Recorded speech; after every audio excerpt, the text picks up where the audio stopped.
Liliana, Carballo Caleb, Méndez Yuleimi, Ponce Nelly, Soterali y yo Solís Pablo. Vamos a comenzar con la ficha de identificación de nuestra paciente. Ella es una femenina de 57 años, nacida en 1957, originaria y residente de Oaxaca, es analfabeta, campesina y ama de casa y es de religión católica. Sus iniciales son GJH. En antecedentes eran familiares, tanto su abuela paterna como su padre sufrieron de asma y los dos ya fallecieron y su padre también tuvo tuberculosis. Su madre se encuentra viva con diabetes mellitus e hipertensión arterial. En antecedentes personales no patológicos, ella tiene una casa propia, piso de tierra, techo de lámina y cartón, no cuenta con agua potable ni drenaje. El índice de exposición a humo de leñas de 56 años por 4 horas diarias da un resultado de 224 horas al año. En antecedentes personales patológicos tenemos que la paciente tiene diabetes mellitus, está diagnosticada desde 1997, tratada con metformina y glibenclamida. También tiene síndrome de apnea obstructiva de sueño, más hipoxemia nocturna grave, diagnosticada desde 2009 con tratamiento de CPAP de uso irregular. También ella tiene asma, que fue diagnosticada desde 1977 con seguimiento en el Instituto Nacional de Enfermedades Respiratorias desde 1990. Está tratada con teofilina, con Symbicort, que es budesonida, y formoterol, con un mal apego al tratamiento por problemas económicos. La Iniciativa Global para el Asma, también conocida como GINA, clasifica a los pacientes dependiendo la cantidad de medicamento que se les está administrando. Es decir, podemos ver que la paciente tiene, se le está administrando budesonida, que es el corticosteroide, en esta paciente, y vamos a tener que se le administran 160 microgramos, 2 disparos por 12 horas y nos va a dar como resultado 640 microgramos cada diarios. Entonces, si nosotros nos vamos a la tabla de adultos y adolescentes para corticosteroides, nos podemos dar cuenta que la paciente se encuentra en un índice medio, y al ir a la escala y a la escalera de los STEPS, podemos clasificar a nuestra paciente como STEP 4 o GINA 4. En hospitalizaciones previas podemos encontrar que nuestra paciente en 2009 fue hospitalizada por una crisis asmática secundaria a un cuadro gripal. En 2015 fue hospitalizada en el pabellón 5 por una crisis asmática que no requirió intubación. Previos ingresos refiere síntomas. Estos síntomas son los principales del asma, los cuales son tos, sibilancias, disnea y presión torácica. Los síntomas diurnos fueron 4 días de 7, los síntomas nocturnos fueron 7 de 7, y la limitación de actividad física fueron 5 de 7, y el medicamento de rescate lo utilizó 4 veces a la semana. Tiene un habla entrecortada, una saturación de 88 y una presión de oxígeno de 20. En el padecimiento actual encontramos que la femenina de 57 años fue transferida a la consulta de alergología por la clínica de asma por un asma grave posterior a una última hospitalización por exacerbación. Tuvimos la oportunidad de hablar con el doctor que atendió este caso y nos comentó que la paciente entró en una crisis asmática al momento de la consulta. La exploración física realizada tiene una frecuencia cardíaca de 82, una frecuencia respiratoria de 18, una presión arterial de 120 sobre 90, una saturación de 87, una estatura de 1,54 metros, un peso de 87 kilos y un IMC de 36.5. Primera pregunta para el público. De acuerdo a la OMS, ¿en qué clasificación se encuentra el IMC de nuestra paciente? Tipo 2. O sea, tipo 2. En revisión de órganos y de sistemas podemos encontrar que en el ocular no se encontraron alteraciones, en el nasal tiene un ojo mínimo con hipertrofia de los cornetes, en la faringe se encuentra bien, la piel tiene cerosis con sin huellas de rascado, el tórax es normolíneo, sin lesiones dérmicas, maniobras de amflexión y amplexación disminuidas en el tórax derecho, claro pulmonar a la percusión, ruidos respiratorios con discretas sibilancias subescapulares bilaterales sin fenómenos agregados. El abdomen se encuentra globosa, extensas de panalículo adiposo, peristalsis normativa, sin datos de irritación peritoneal, timpánico a la percusión. El resto de los sistemas se encuentran sin alteraciones. La siguiente pregunta es: ¿qué son las maniobras de amflexión y amplexación? ¿Alguien?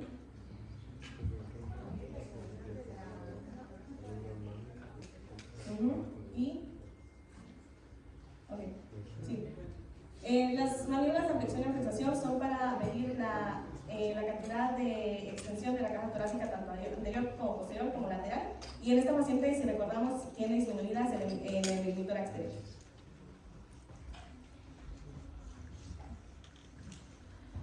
Bueno, a nuestra paciente le realizaron una gasometría para medir la cantidad de oxígeno y de dióxido de carbono en su sangre y pues podemos ver que todos los valores son normales, excepto el PO2 que está disminuido ya que la paciente no puede inhalar a su máxima capacidad el oxígeno. Se le hizo una espirometría para ver el volumen y ritmo del flujo del aire dentro de los pulmones y el resultado de nuestro paciente fue de 68.09 y en estos estudios si sale el resultado menor de 70 tiene una patología obstructiva. ¿De qué? ¿Ese porcentaje de qué?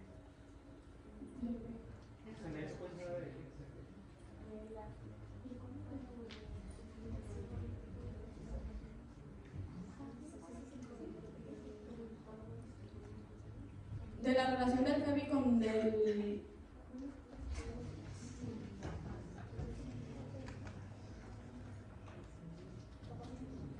con su capacidad pulmonar.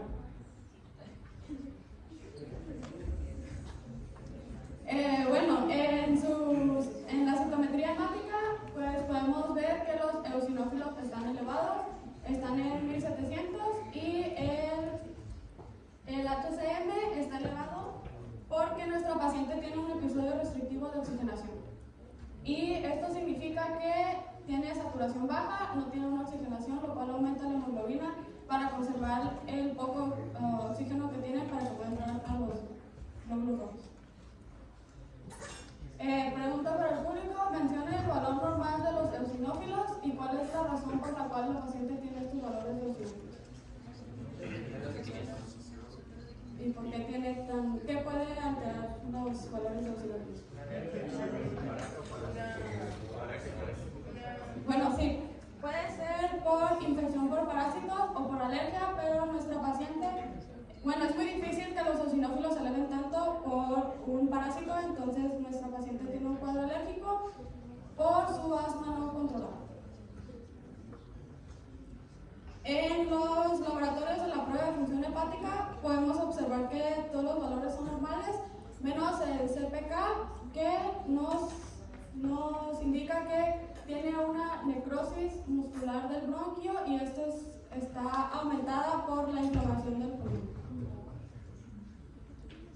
En los laboratorios de la química sanguínea podemos observar que la glucosa está un poco alterada porque nuestra paciente es diabética y la glicada está aumentada por su diabetes no controlada. Y en la inmunoglobulina podemos ver que el IgE está aumentado y el IgE se usa para medir las alergias y pues podemos ver que como está muy elevado tiene un proceso alérgico agudo no controlado. Y se le realizó una serología para hongos y podemos ver que salió positivo en aspergilina y negativo en histoplasmina y coccidiosidina. Bueno, de acuerdo a lo ya presentado por mis compañeras, vamos a preguntar a cualquier estudiante que nos diga cuál puede ser un diagnóstico diferencial. ¿En qué piensan? ¿En qué estamos pensando?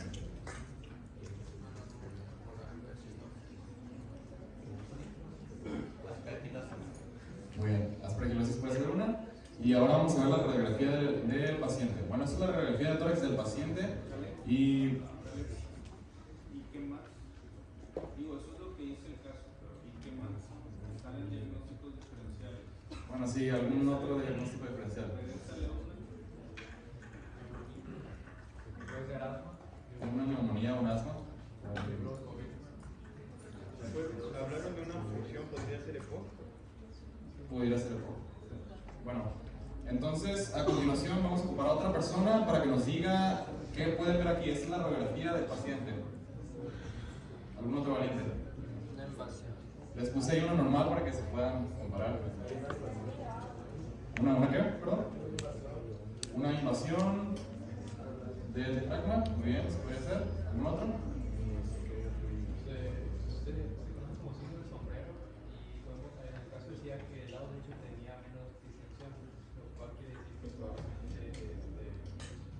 Hay fibrosis y el pulmón se ha hecho chiquito, entonces quizás por eso el diagnóstico es subido. Muy bien, muy bien. Bueno, lo que podemos observar aquí es que claramente el índice derecho está un poco elevado, al igual que la silueta cardíaca no está muy bien definida, los espacios intercostales también están un poco separados, lo que puede explicar la dificultad respiratoria. Pero a continuación vamos a descartar los siguientes diagnósticos diferenciales ya mencionados. A comparación de nuestro paciente, la neumonía se muestra el signo de silueta que podemos ver aquí, más radiopaco, y por lo tanto nuestro paciente no cuenta con lo siguiente. Lo que podemos ver es el paquete broncovascular normal, es lo que se nota ahí. Ya claramente depende de la calidad de cada, pues de la imagen de la radiografía. Tampoco tiene sarcoidosis, porque la sarcoidosis es un problema, es una adenopatía iliar y mediastínica asimétrica, como podemos ver afecta a los bronquios principales normalmente, así que pues tampoco es el caso de nuestro paciente. Y como podemos ver, si hay algunas formas la radiografía es la imagen de elección primaria ya debido a pues varias razones, como viene siendo que es el precio. Ya después de la radiografía se procedería a una tomografía si nos vamos en orden. ¿Por qué? Porque en la radiografía se pueden notar problemas como derrames de pleura, atalactasias o pues problemas en el diafragma debido al contraste que existe entre las figuras radiopacas y radiolúcidas. Pero bueno, en este paciente, debido a que el parénquima pulmonar estaba normal, no hay tumoración, no podemos ver nada más, se decidió y se le tomó una tomografía. Como podemos ver aquí estamos a nivel de T6 y el parénquima pulmonar está normal, está hipodenso, como podemos ver está oscuro, a diferencia de una fibrosis pulmonar, que es un problema, es una patología del intersticio. Podemos ver la reticulación, que vienen siendo todas esas líneas hiperdensas que se notan allí, entonces pues tampoco es una fibrosis pulmonar. Bueno, y entonces pues finalmente llegamos al diagnóstico de este paciente. Como pueden ver, tiene varios diagnósticos, pero el principal por el que está acudiendo a consulta es porque tiene una aspergillosis broncopulmonar alérgica. Esto está produciendo que haya una exacerbación del asma.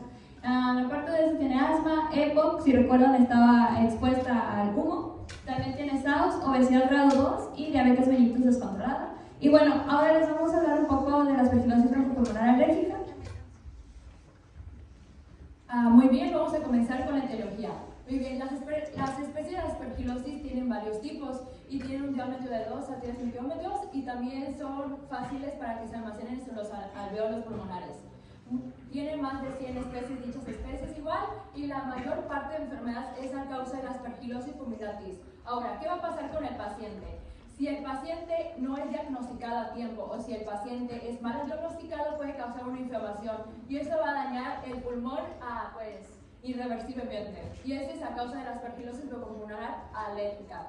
Ahora, aquí podemos ver el agente causal, que es la aspergilosis fulminatus. El huésped va a ser cualquier persona que esté en la tercera a quinta década de su vida. También se está en niños pequeños, y no solo eso, sino las personas que tienen asma y también fibrosis quística. Ahora, ¿su medio ambiente cuál es? El medio ambiente de dicha enfermedad es sitios que tienen falta de higiene, y no solo eso, sino que también áreas con mucho polvo, y también a las personas que consumen sustancia, marihuana, tabaco, etc. Y también personas que tienen sistema inmunológico, disminuido. Ahora vamos con la siguiente, ahora vamos a ir con los estadios de dicha enfermedad. Muy bien, son 7 en total, 7 estadios de esta enfermedad, y los pacientes no significa que van a ir a un orden, sino que pueden ser intercalados. Vamos a comenzar con el 0, que es el asintomático. Aquí es cuando no hay un diagnóstico y tampoco el asma está controlada. El número 1 es el agudo, que ahí no hay un diagnóstico, que en esta etapa es cuando los pacientes acuden al médico y en esta hay síntomas de dicha enfermedad. Ahora, el 1 se divide en 1A y 1B. El 1A es cuando hay una impactación de mucoide y esto se ve en las imágenes torácicas. Y ahora, el 1B es la ausencia de esa impactación de mucoide. Ahora, la segunda es la respuesta. Esta respuesta es cuando ya el paciente tiene un tratamiento y va a notar una mejoría, ya sea que va a disminuir el IgE de al menos más de 25% alrededor de las 8 semanas. Después está la tercera, que es la exacerbación, que en esta es cuando el paciente puede empeorar y en este se le puede aumentar un 50% la IgE. El cuarto es la remisión, que esta va a notar el paciente una mejoría clínica y también radiológica, y el IgE se va a mantener como al inicio o se va a quedar ahí. Ahora, la 5 se divide en 5A y 5B. La 5A es cuando al paciente se le van a quitar los azoles. Entonces, ¿qué va a provocar esto? Va a provocar que 2 o más exacerbaciones va a tener el paciente a causa después de los 6 meses, a causa de que ha interrumpido la terapia.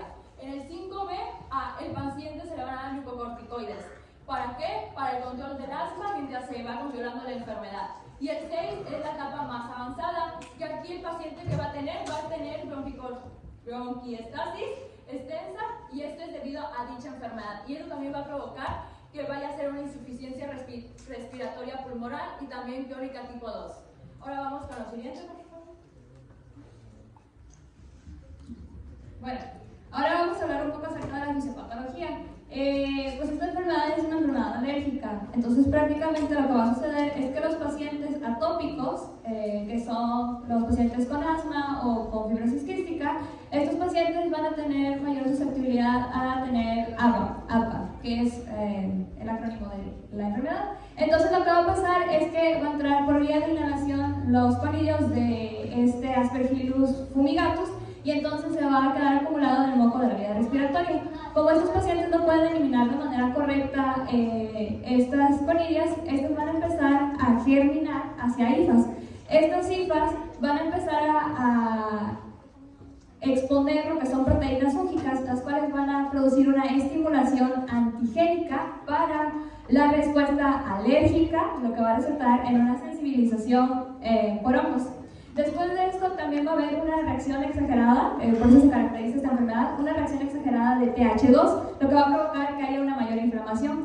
Y como los pacientes con asma y fibrosis quística de por sí ya tienen inflamación, una respuesta exagerada de esto va a provocar mayor inflamación en el paciente. Entonces esto va a provocar que haya liberación de citocinas, quimiosinas, lo que va a provocar que haya mayor inflamación. Y se va a caracterizar porque va a haber un reclutamiento y una granulación de los mastocitos, y también estos van a reclutar muchos eosinófilos en las zonas, lo que va a producir que haya una mayor inflamación, que podría darnos inflamación de las vías aéreas, lo que va a dar un mal control del asma, también puede llegar a bronquiectasias y también a un moco. Pues aquí están las manifestaciones clínicas. De este lado tenemos las manifestaciones clínicas, que es una exacerbación del asma o fibrosis quística pulmonar, una obstrucción bronquial, una expectoración de tapones de moco marrón, sibilancias, y en los no tan típicos tenemos fiebre, febrícula, escalofríos, pérdida de peso, malestar general y en algunos casos muy graves, hemoptisis. Ok, en los laboratorios los pacientes van a presentar una eosinofilia con valores mayores a 500 células por microlitro. También va a estar aumentada la IgE, va a tener valores mayores a 1000 unidades por mililitro. Esto va a estar indicando unas reacciones de hipersensibilidad. También va a estar la IgE específica para Aspergillosis fumigatus, y al realizar una prueba cutánea rápida va a salir positiva a Aspergillus fumigatus. Básicamente se hace una punción intradérmica en la que se introduce el antígeno de Aspergillus fumigatus y pues hace una reacción. En la radiografía de tórax realmente no se encuentran datos patognomónicos de la enfermedad, sin embargo podemos ver algunas características como lo son un aumento de la trama broncopulmonar, que va a evidenciar una dilatación de las mismas. Esto lo podemos comprobar mediante un TAC. Esta es una tomografía de corte axial con ventana pulmonar, en la que se pueden visualizar bronquiectasias. Las bronquiectasias son dilataciones que ya son permanentes. Estas se pueden dar por un daño a la pared bronquial, y ahí se pueden almacenar moco y puede que proliferen las bacterias. Bueno, ahora en reportes histopatológicos. Bueno, esto dice que todavía no hay suficientes reportes histopatológicos, pero lo que podemos encontrar es, por ejemplo, aquí tinción periódica de ácido Schiff y la tinción de Gracov. En esta no se visualiza muy bien, pero aquí están las hifas fúngicas y de este lado se visualizan mejor. Y también está en los espacios alveolares. Aquí podemos ver mucha proliferación de eosinófilos, que es lo característico de la enfermedad. También tenemos criterios diagnósticos de Lisham.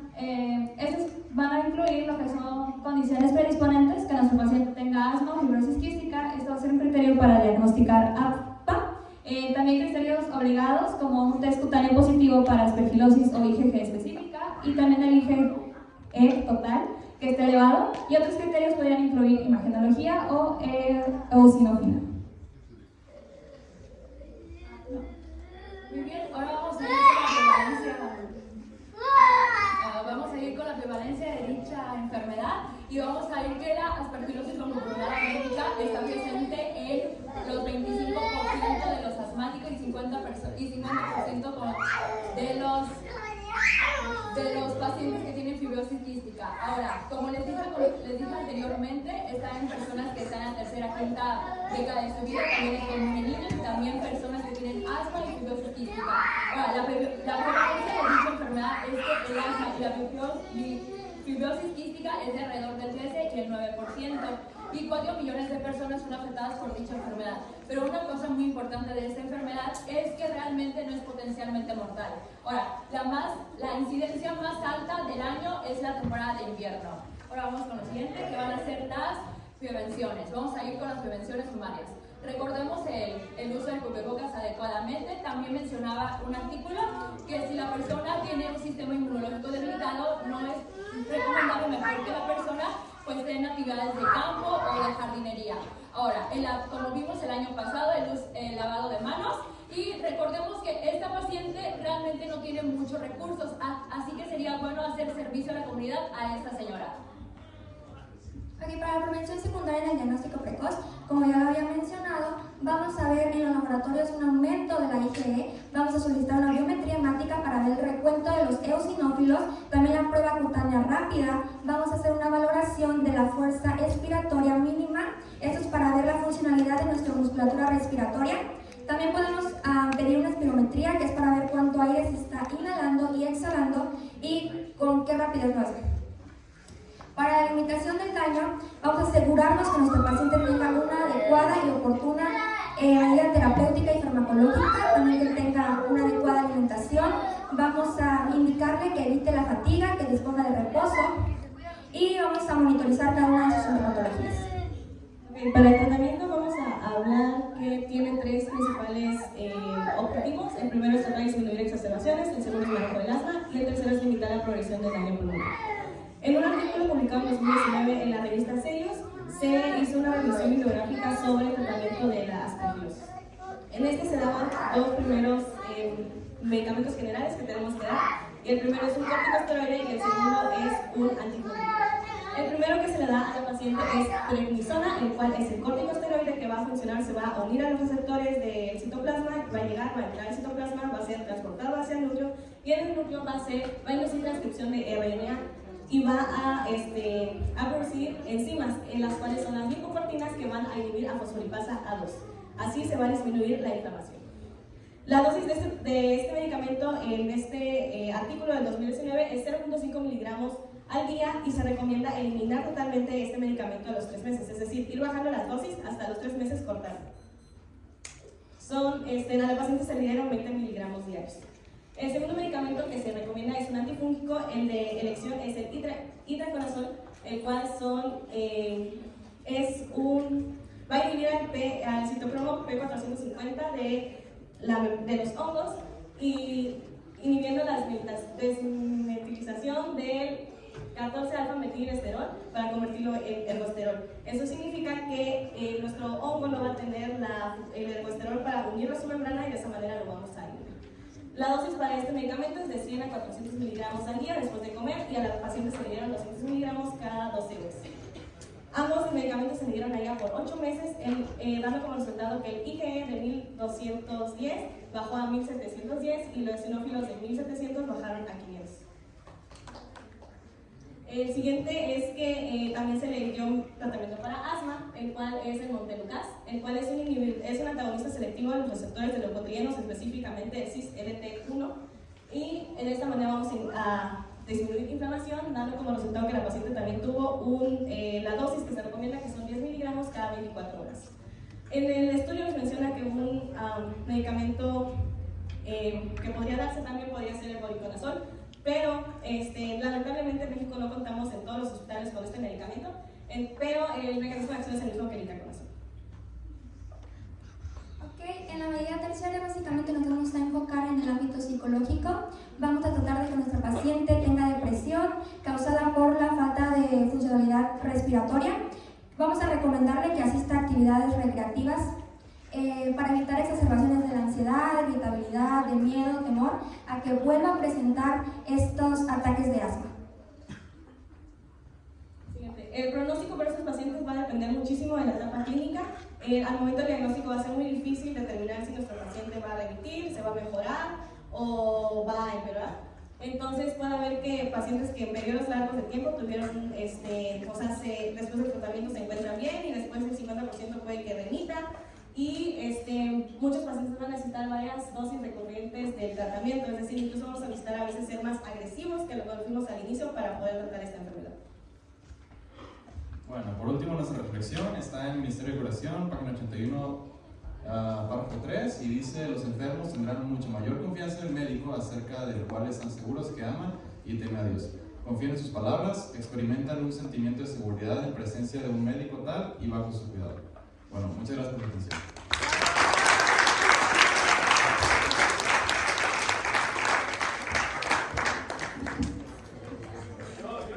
Yo quiero que reflexionemos un poco acerca de lo que es la espirometría. Lo pasaron súper rápido y son cosas que vienen siempre pasando en fisiología.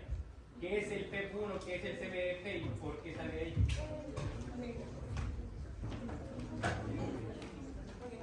El PB1 es la cantidad de aire que sale en un segundo, debe ser aproximadamente el 80% de aire que sale en la primera expiración, en el primer segundo, y va a ser la relación sobre la... Le pedimos a la paciente que inhale lo más que pueda, bueno, sí. después que sale, y lo que sale en el primer segundo es el PB1. Volumen expiratorio forzado, y el CBF. Es la capacidad forzada.